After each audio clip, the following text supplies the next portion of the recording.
Hello बच्चों, चलिए प्रश्न को देखते हैं। प्रश्न है हमारे पास, निम्नलिखित सदिशों के बीच का कोण ज्ञात कीजिए। y अक्ष और i cap plus j cap plus k cap के बीच का हमें कोण ज्ञात करना है। चलिए सर्वप्रथम हम प्रश्न के लिए मुख्य अवधारणा लिखते हैं। मुख्य अवधारणा, तो हमारे प्रश्न के लिए मुख्य अवधारणा हो जाएगी किन्हीं दो सदिशों का अदिश गुणनफल, जिसका दूसरा नाम होता है बिंदु गुणनफल। मान लीजिए एक सदिश है a सदिश और दूसरा सदिश है b सदिश, और इन दोनों सदिशों के मध्य कोण है थीटा।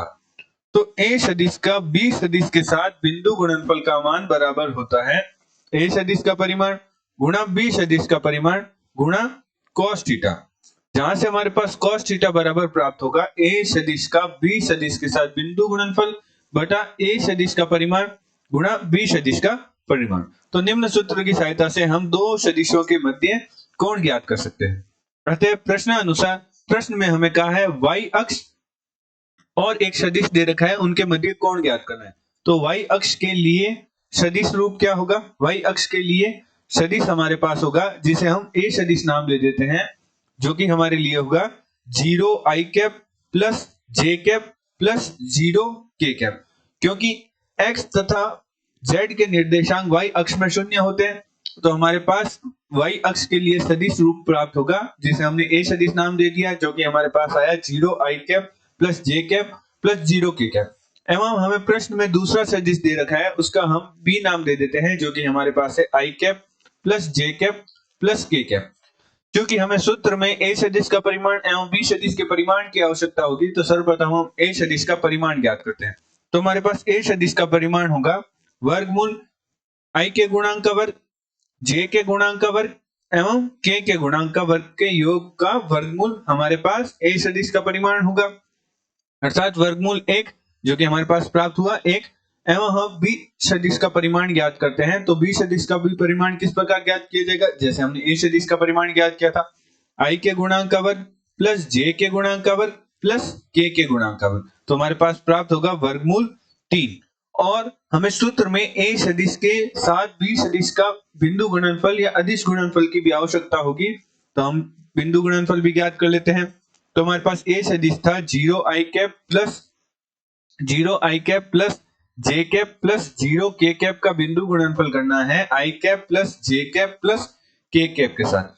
तो चूंकि हम जानते हैं i कैप का i कैप के साथ बिंदु गुणनफल, j कैप का j कैप के साथ बिंदु गुणनफल, k कैप का k कैप के साथ बिंदु गुणनफल का मान 1 होता है, एवं i कैप का j कैप के साथ, j कैप का k कैप के साथ और k कैप का i कैप के साथ बिंदु गुणनफल का मान 0 होता है। तो a सदिश का b सदिश के साथ बिंदु गुणनफल का मान प्राप्त होगा 0 i कैप की गुणा जब i cap j cap k cap के साथ करेंगे, तो केवल i कैप के पदों की गुणा होगी, बाकी तो सारे पद शून्य हो जाएंगे। तो 0 गुणा 1 गुणा i कैप 1 होता है, तो उसे हम नहीं लिखते, और बाकी i कैप j कैप और i कैप k कैप लंबवत होने के कारण शून्य हो जाएंगे। इसी प्रकार हम j कैप की गुणा करेंगे, तो j कैप i कैप शून्य हो जाएगा और बचेगा j के गुणांक, हम j कैप का j कैप के साथ बिंदु गुणनफल का मान 1 होता है, उसे हम नहीं लिखते, और हमारे पास प्राप्त हुआ 0 k कैप की गुणा करेंगे तो भी हमारे पास प्राप्त होगा 0 गुणा a।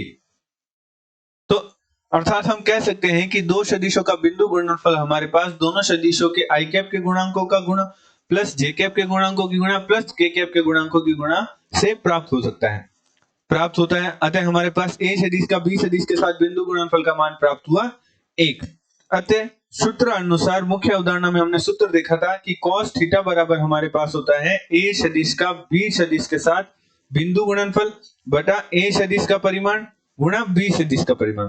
तो मान रखने पर हमारे पास a सदिश का b सदिश के साथ बिंदु गुणनफल का मान 1 प्राप्त हुआ, a का परिमाण हमारे पास प्राप्त हुआ 1 एवं b का परिमाण हमारे पास प्राप्त हुआ वर्गमूल 3। तो 1 गुणा वर्गमूल 3, तो हमारे पास 1 बटा वर्गमूल 3 प्राप्त हुआ cos थीटा का मान, जहां से हमारे पास थीटा का मान प्राप्त होगा cos इनवर्स 1 बटा वर्गमूल 3। अतः मुख्य अवधारणा की सहायता से हमने y अक्ष एवं i cap plus j cap plus k cap के मध्य कोण ज्ञात कर लिया, जो कि हमारे पास प्राप्त हुआ थीटा बराबर cos इनवर्स 1 बटा वर्गमूल 3।